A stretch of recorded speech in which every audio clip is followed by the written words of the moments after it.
नमस्कार, आप देख रहे हैं दिल्ली ग्लो न्यूज। आपके साथ मैं हूं कल्याणी।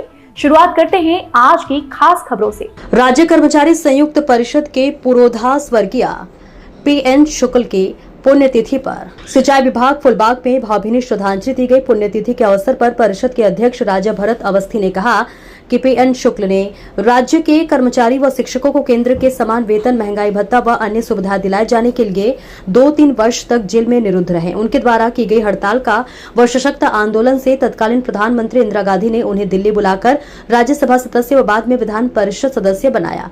उनके द्वारा दिखाया गया मार्ग आज भी प्रासंगिक है। कर्मचारी व शिक्षक अपने दायित्व का निर्वाह जिस शालीनता से कर रहे हैं, सरकार कर्मचारियों को केंद्र के समान कैशलेस चिकित्सा इलाज की व्यवस्था की कराए।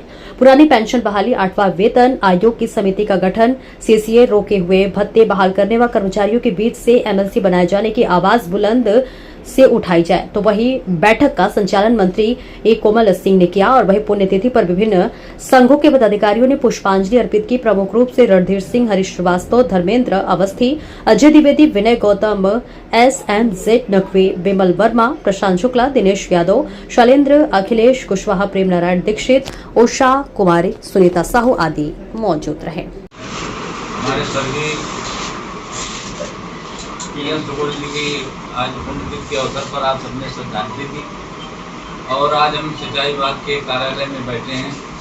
सिंचाई विभाग के हमारे शीतपाल, शीत पर्यवेक्षक, जिलेदार, राजस्व उप राजस्व अधिकारी, तमाम विभिन्न संवर्गों के पद थे, उनको सरकार ने मृत घोषित किया है। आज हम इस पुण्यतिथि के अवसर पर सरकार से मांग करते हैं कि ये जो आपने शासनादेश सिंचाई विभाग के कर्मचारियों को मृत करने का जारी किया, इसको निरस्त करें।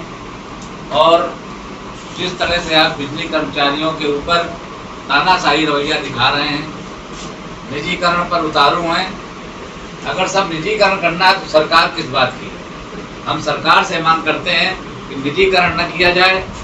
निजीकरण करने से न जनता को फायदा है, न सरकार को फायदा है, न कर्मचारियों को फायदा है।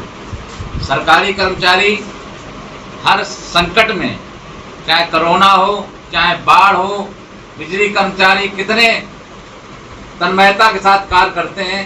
और मैं समझ रहा हूँ कि किसको की जो स्थिति है वो बहुत अच्छी है।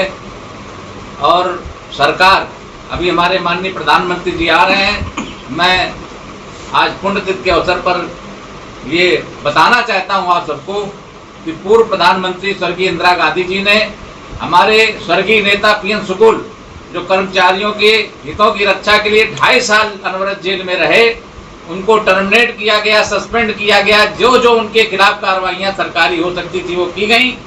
इसके बाद उनके साथ जो जन आंदोलन था कर्मचारियों का, उस समय की तत्कालीन, जिनको इंदिरा गांधी जी और भारत एक कहते थे, इंदिरा गांधी जी को झुकना पड़ा और हमारे पीएन शुक्ल जी के साथ बैठक करनी पड़ी। हमारे राज्य के कर्मचारियों को केंद्र के समान जो मांगे थी उसको पूरा करना पड़ा। आज उनकी पुण्यतिथि है, उनसे हमें बल मिलता है, संबल मिलता है। बाद में इंदिरा गांधी जी ने ही उनको राज्यसभा का सदस्य बनाया। राज्यसभा सदस्य जैसे ही समाप्त हुआ पद, इसके बाद उन्होंने विधान परिषद, उत्तर प्रदेश का विधान परिषद सदस्य बनाया। ऐसे हमारे पीएन शुक्ल जी थे। हम कभी किसी भी सही रास्ते में चलने में कभी हम लोग नहीं घबराते हैं, इसलिए सरकार से भी हम टकराने में नहीं घबराते हैं। हम लोग उस तरह की राजनीति नहीं करते हैं कि हम गलत को गलत न कह सकें। अगर हम गलत को गलत न कह सके तो हम नेतृत्व करना छोड़ दें। हम उन लोगों से भी कहना चाहते हैं जो दुकानें खोले बैठे हैं इस पुण्यतिथि के अवसर पर कि अगर आप सरकार की गुलामी करना चाहते हैं तो आपको पदों में बने रहने की जरूरत नहीं है। अगर आप निजीकरण के खिलाफ अगर दमदारी के साथ अगर बात नहीं कर सकते हैं तो आप फिर किस बात के नेतृत्व करता है? अगर आप सिंचाई विभाग के कर्मचारियों की जो मृत घोषित किया गया है, इनको बहाल नहीं कराने के लिए आगे आते हैं तो आप किस बात का नेतृत्व कर रहे हैं? स्वर्गीय पीएन शुक्ल जी को हमने देखा, उन्होंने कहा था जब तक तीनों परिषदें एक नहीं हो जाएंगी तब तक मैं किसी भी परिषद के कार्यक्रम में नहीं आऊंगा। और जब तीनों परिषदें एक हुई तभी वो उस कार्यक्रम में आए। मैं ऐसे स्वर्गीय पीएन शुक्ल जी को आज विनम्र श्रद्धांजलि देता हूं और उनसे प्रेरणा लेते हुए आप सबको आश्वस्त करता हूं कि जब भी कर्मचारियों की कोई समस्याएं आएंगी, हम सरकार से भी भिड़ने में कमजोर नहीं होंगे, किसी भी मामले में पीछे नहीं होंगे। अगर आंदोलन करना पड़ेगा तो हम आंदोलन भी करेंगे। इसी बात के लिए राज्य कर्मचारी संघ परिषद बनी थी। जय हिंद, जय संघ, जय भारत।